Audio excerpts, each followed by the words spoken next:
আজকে যে আমি বিষয়বস্তুটা নিয়ে বলবো সেই বিষয়বস্তুটা হচ্ছে রাস্তার হক।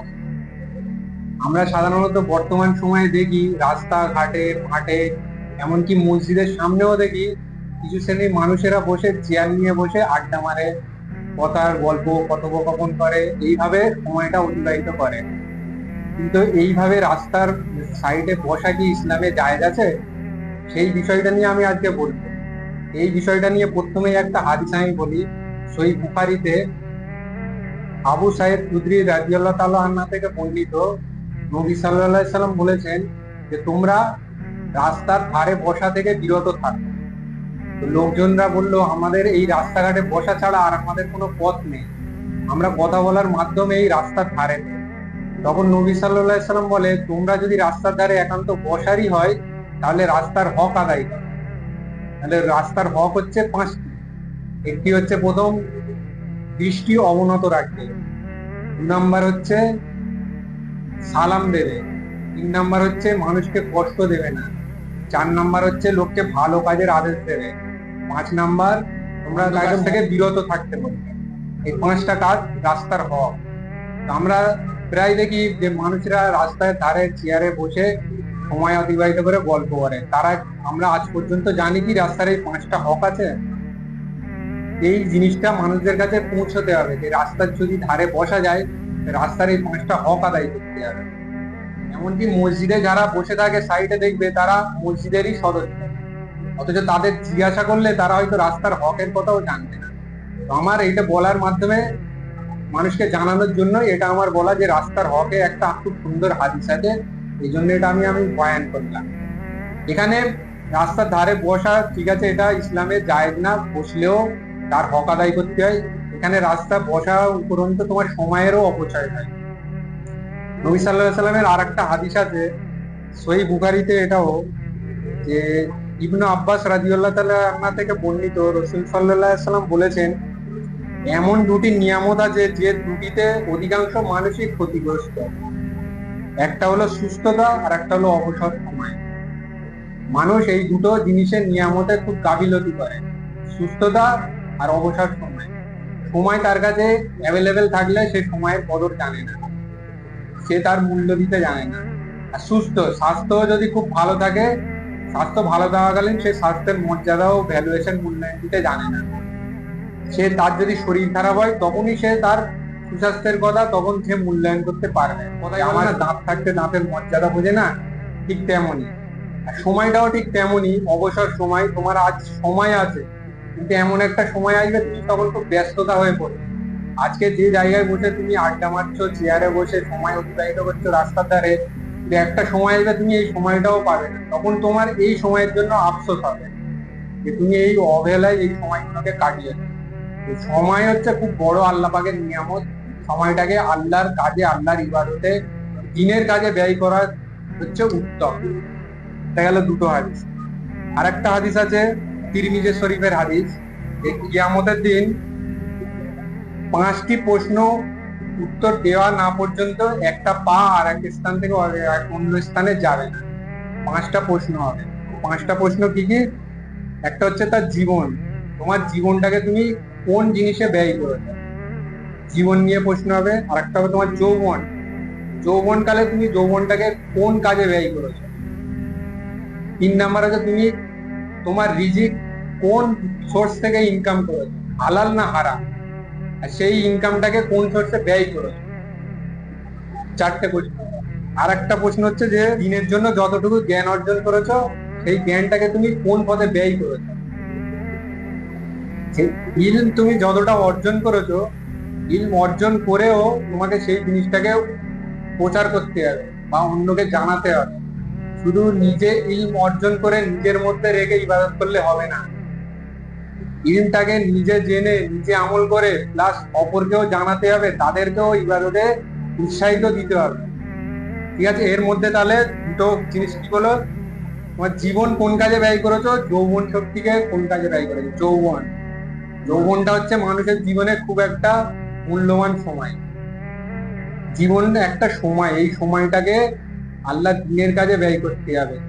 নাকি আমাদের এই রাস্তার ধারে বসে, এখন তো প্রায় ট্রেন্ড চলেছে যে রাস্তার ধারে চেয়ার টেবিল ফেলে প্রায় মানুষকে দেখবে আড্ডা মারছে, এমনকি প্যান্ডেলও করে, অনেক জায়গায় মাচা তৈরি করে রাস্তার ধারে। এগুলো প্রায় এখন আম হয়ে গেছে, প্রায় জায়গায় দেখবে এই জিনিসটা এখন ট্রেন্ড চালবে।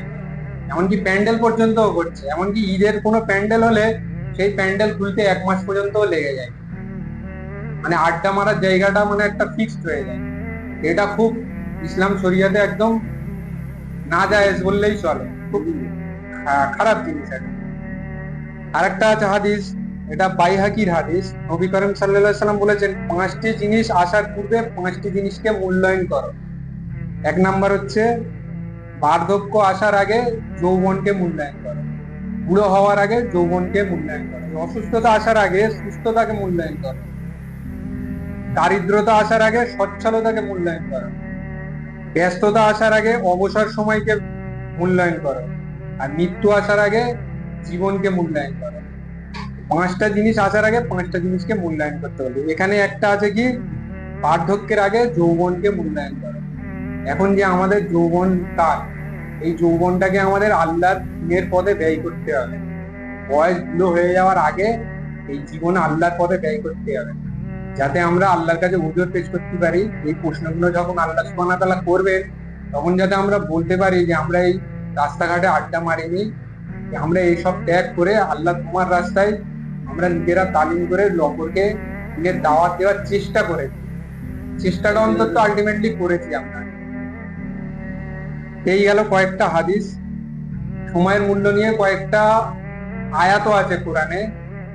আয়াতটা সূরা মুমিনুনে 99 আর 100 নম্বর আয়াত। যারা এরকম সময় অপচয় করেছে, তারা মৃত্যু যখন এসে যাবে তখন সে বলবে, হে আমার প্রতিপালক, আমাকে আবার দুনিয়াতে পাঠিয়ে দাও, যাতে আমি সৎ কাজ করতে পারি যা আমি আগে ছেড়ে এসেছি। মানে মৃত্যুর পরে সেই আফসোসটা করবে, হে আমার রব, আমাকে আর একবার দুনিয়াতে পাঠাও, আমি যেই সৎ কাজগুলো ছেড়ে এসেছি সেইগুলো আবার যাতে করতে পারি। তখন সে আল্লাহর কাছে এই জিনিসটা চাইবে। তখন আল্লাহ সুবহানাহু ওয়া তাআলা বললেন, না, আর তোমাকে এই জিনিসটা দেওয়া হবে না। দুনিয়াতে যে একবার ছেড়ে চলে গেছে, আর দুনিয়াতে ফেরা আর অসম্ভব। সেম এই ক্যাটাগরি আরেকটা আয়াত সূরা সাজদাতে 12 নম্বরে আছে। ঠিক কিয়ামতের দিন অপরাধীরা রবের সামনে মাথা নত হয়ে দাঁড়াবে। তখন অপরাধীরা বলবে, হে আমাদের রব, আমরা দেখেছি ও শুনেছি, কাজেই আমাদেরকে পুনরায় পাঠিয়ে দাও দুনিয়াতে, আমরা আবার সৎকর্ম করব। নিশ্চয়ই আমরা দৃঢ় বিশ্বাসী, মানে আমরা ঈমান আনলাম।